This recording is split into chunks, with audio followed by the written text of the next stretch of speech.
ये एपिसोड भी स्टार्ट होता है बिल्कुल उसी सीन से जहाँ पर हम देखते हैं कि एल्डर मू हेंडरसन अपने स्मार्ट फाइटर जेट्स को डिस्ट्रॉय होता हुआ देखकर काफी ज्यादा परेशान हो जाते हैं। तभी वॉरियर क्याता कहते हैं, थर्ड एल्डर हमारे सभी अटैक्स यूजलेस हैं, प्लीज हमें इंस्ट्रक्शंस दें कि अब हमें क्या करना है। वॉरियर क्याता की ये बात सुनकर एल्डर मू हेंडरसन कहते हैं, यहाँ पर मौजूद सभी सोल्जर्स जितनी भी लेजर कैनन्स हैं इन सभी लेजर कैनन्स को मैक्सिमम पावर पर एडजस्ट करो और दोबारा से मॉन्स्टर पर अटैक करने के लिए रेडी हो जाओ। एल्डर की ये बात सुनकर वो सोल्जर कहते हैं, यस सर, और फिर वो लेजर कैनन को मैक्सिमम पावर्स पर चार्ज करने लगते हैं। ये देखकर एल्डर मू हेंडरसन वॉरियर क्याता से कहते हैं, क्याता जितने भी स्मार्ट फाइटर जेट्स बच गए हैं तुम इन सभी स्मार्ट फाइटर जेट्स को लीड करो और एनिमी को ट्रैप करो। ये तुम्हारी रिस्पॉन्सिबिलिटी है कि तुम इस बात को मेक श्योर करो कि तुम एनिमी को अटैक रेंज में लेकर आओ। एल्डर की ये बात सुनकर वॉरियर क्याता कहते हैं यस, और ये कहते साथ ही वॉरियर क्याता अपने सभी स्मार्ट फाइटर जेट्स को लीड करते हैं और मॉन्स्टर पर अटैक करना स्टार्ट कर देते हैं ताकि वो अपने इन अटैक्स से उस मॉन्स्टर को जाकर उस जगह पर ले जाए जहां पर वो उस मॉन्स्टर पर लेजर कैनन्स का अटैक कर पाए। अब जैसे ही एल्डर मू हेंडरसन देखते हैं कि वॉरियर क्याता ने अपना काम स्टार्ट कर दिया है तो ये देखकर वॉरियर क्याता भी पीछे नहीं हटते और अपना ब्लैक गोल्ड आर्मर पहन लेते हैं, जिसके बाद वो अपनी पावर्स को रिलीज करते हैं और उस मॉन्स्टर की तरफ आगे बढ़ना स्टार्ट कर देते हैं। वहीं दूसरी तरफ हम उस मॉन्स्टर को देखते हैं जो कि वहां पर काफी ज्यादा तबाही मचा रहा था और वॉरियर क्याता उसे कंट्रोल करने की कोशिश कर रहा था। तभी व्यू चेंज होता है और हम मिलिट्री बेस के कंट्रोल रूम का व्यू देखते हैं जहां पर कमांडर उस मॉन्स्टर को देखकर काफी ज्यादा गुस्से में आ गए थे और बहुत ही परेशान भी थे कि आखिर हम इस मॉन्स्टर को कैसे रोकेंगे। और ये कहते साथ ही वो उन सोल्जर्स को ऑर्डर देते हैं कि ऑटोमेटिक मिसाइल्स को रिलीज करो। जो सुनकर वो सोल्जर्स फिर से काफी सारे ऑटोमेटिक मिसाइल्स को रिलीज कर देते हैं, जिसके बाद हम देखते हैं कि वो सभी मिसाइल्स उस मॉन्स्टर की तरफ आगे बढ़ने लगते हैं और उसी के साथ साथ वहां पर मौजूद मशीन्स गन्स भी उस मॉन्स्टर पर अटैक कर रही थी। पर उस मॉन्स्टर पर इन सभी अटैक्स का कुछ भी असर नहीं हो रहा था, जो देखकर वो ऑफिसर कहता है, इस मॉन्स्टर की स्पीड और इसकी मूवमेंट बहुत ही ज्यादा अमेजिंग है,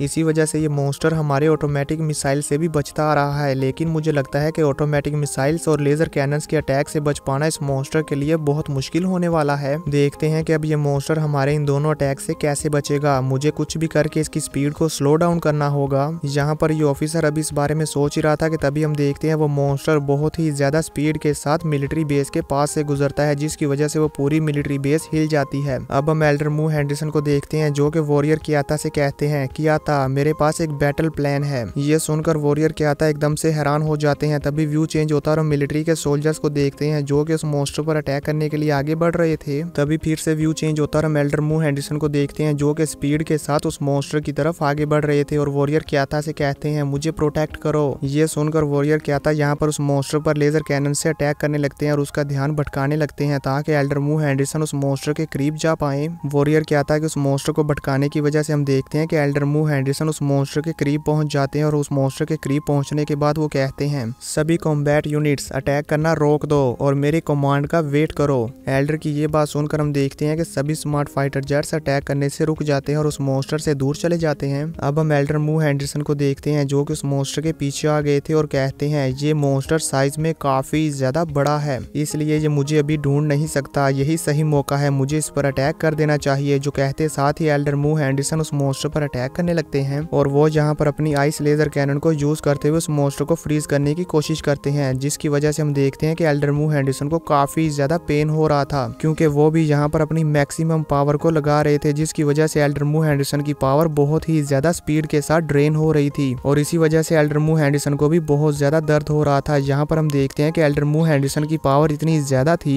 कि वो 1 सेकंड में उस मॉन्स्टर के आसपास के समंदर को फ्रीज कर देते हैं। तो दोस्तों यहीं से आप अंदाजा लगा लें कि एल्डर मू हेंडरसन को आइस एम्परर यूं ही नहीं कहा जाता, बल्कि वो वाकई में ही आइस एम्परर हैं। इतने बड़े मॉन्स्टर को एल्डर मू हेंडरसन कुछ ही सेकंड्स में आधे से ज्यादा फ्रीज कर देते हैं, जिसकी वजह से एल्डर मू हेंडरसन बहुत ही ज्यादा जोर जोर के साथ चिल्ला रहे थे क्योंकि उनकी पावर बहुत ही ज्यादा स्पीड के साथ खत्म हो रही थी। एल्डर को यहाँ पर इतना ज्यादा पेन हो रहा था, लेकिन इसके बावजूद भी वो तब तक नहीं रुकते जब तक कि वो उस मॉन्स्टर को पूरी तरह फ्रीज नहीं कर देते। उस मॉन्स्टर को पूरी तरह से फ्रीज करने के चक्कर में हम देखते हैं कि एल्डर मू हेंडरसन की काफी ज्यादा बुरी हालत हो जाती है। अब एल्डर उस मॉन्स्टर को फ्रीज करने के बाद लंबे लंबे सांस लेने लगते हैं और कहते हैं, मैं इस मॉन्स्टर को ज्यादा देर तक फ्रीज नहीं रख सकता, ये तो मैंने सिर्फ इसे कुछ टाइम के लिए स्लो डाउन कर दिया है, अब यही मेरे पास एक लास्ट चांस है, मुझे इसे आजमाना ही होगा। और ये कहते साथ ही एल्डर मू हेंडरसन कहते हैं, अभी अटैक करो। एल्डर की ये बात सुनते ही हम देखते हैं कि मिलिट्री बेस के सभी सोल्जर्स लेजर कैनन की मैक्सिमम पावर को एक्टिवेट करने के बाद उस मॉन्स्टर पर अटैक कर देते हैं और यहाँ पर ये सोल्जर तब तक उस मॉन्स्टर पर लेजर कैनन से अटैक करते रहते हैं जब तक कि लेजर कैनन भी फटने वाली नहीं हो जाती। और दोस्तों आप सभी लोग स्क्रीन पर देख ही सकते हैं कि यहाँ पर कितनी ज्यादा लेजर कैनन उस मॉन्स्टर पर अटैक कर रही थी और ये लगातार उस मॉन्स्टर पर काफी देर तक अटैक करती रहती हैं। इन सभी लेजर कैनन्स के एक साथ उस मॉन्स्टर पर अटैक होने की वजह से वहां पर काफी ज्यादा एनर्जी वेव्स भी निकलती हैं जो कि बहुत ही ज्यादा स्ट्रॉन्ग थी।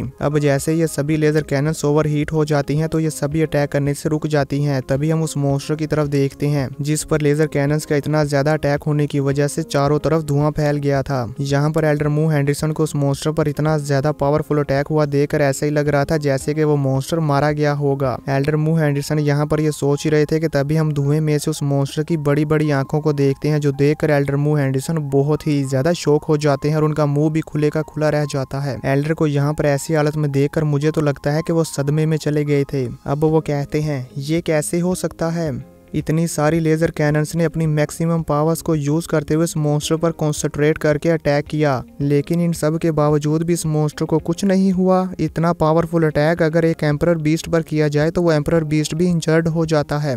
मुझे तो अपनी आंखों पर यकीन ही नहीं हो रहा कि आखिर ये मॉन्स्टर कितना ज्यादा पावरफुल हो सकता है जिस पर इतने ज्यादा स्ट्रॉन्ग अटैक का असर भी नहीं हुआ। एल्डर मू हेंडरसन यहाँ पर इस मॉन्स्टर को इतने ज्यादा गुस्से में देखकर और भी ज्यादा डर जाते हैं कि अब हम यहाँ पर क्या करेंगे। हमने तो अपनी सबसे ज्यादा पावरफुल अटैक को 2 बार आजमा कर देख लिया लेकिन फिर भी इस मॉन्स्टर को कुछ नहीं हुआ। यहाँ पर एल्डर मू हेंडरसन ये सोच रहे थे कि तभी हम उस मॉन्स्टर को देखते हैं जो कि वहां से स्पीड के साथ कहीं गायब हो जाता है, जिसे देखकर कंट्रोल रूम में बैठा हुआ ऑफिसर घबरा जाता है और कहता है क्या टारगेट डिसअपीयर हो गया, आखिर टारगेट कहाँ पर चला गया। सोल्जर अभी हैरानी के साथ अपने मॉन्स्टर को रिडार पर ढूंढ ही रहा था कि तभी वो मॉन्स्टर बहुत ज्यादा स्पीड के साथ मिलिट्री बेस के साथ आकर टकरा जाता है। एल्डर मू हेंडरसन भी उस मॉन्स्टर को इतनी ज्यादा रफ्तार के साथ मिलिट्री बेस के पास पहुंचा हुआ देखकर एकदम से घबरा जाते हैं और फिर गुस्से में उस मॉन्स्टर की तरफ बढ़ने लगते हैं। तभी हम उस मॉन्स्टर को देखते हैं जो कि लेजर कैनन्स को देखकर उन पर अटैक कर देता है और उन्हें डिस्ट्रॉय करने लगता है। क्योंकि दोस्तों यहाँ पर इस मॉन्स्टर को भी मालूम हो गया था कि ये लेजर कैनन्स मुझे मार तो नहीं सकती लेकिन मुझे इंजर्ड जरूर कर सकती है, इसलिए वो यहाँ पर अपने विंग्स को यूज करते हुए इन लेजर कैनन्स को डिस्ट्रॉय करने लगता है। ना सिर्फ वो इन लेजर कैनन्स को डिस्ट्रॉय करता है बल्कि वो इन लेजर कैनन्स के साथ साथ मिलिट्री बेस को भी धुआं धुआं कर देता है। दोस्तों यहाँ पर इस मॉन्स्टर के एक विंग का अटैक इतना ज्यादा पावरफुल था कि वो पूरी मिलिट्री बेस को डिस्ट्रॉय कर देता है। आप सभी लोग स्क्रीन पर देख ही सकते हैं कि यहाँ पर सिर्फ इस मॉन्स्टर ने अपने विंग को स्विंग किया है तो उसकी वजह से कितनी ज्यादा मिलिट्री बेस डिस्ट्रॉय हो गई है। यहाँ पर ये मॉन्स्टर इस मिलिट्री बेस को डिस्ट्रॉय कर ही रहा था कि तभी व्यू चेंज होता है और हम गॉड ऑफ वार पैलेस को देखते हैं जहाँ पर काफी सारे वॉरियर्स अलग अलग कंट्रीज से टेलीपोर्ट होकर यहाँ पर इकट्ठा हो रहे थे। तभी हम देखते हैं कि यहाँ पर लुओ फेंग और कमांडर जिया भी टेलीपोर्ट होकर आ जाते हैं और फिर वार गॉड पैलेस में मीटिंग रूम की तरफ आगे बढ़ने लगते हैं।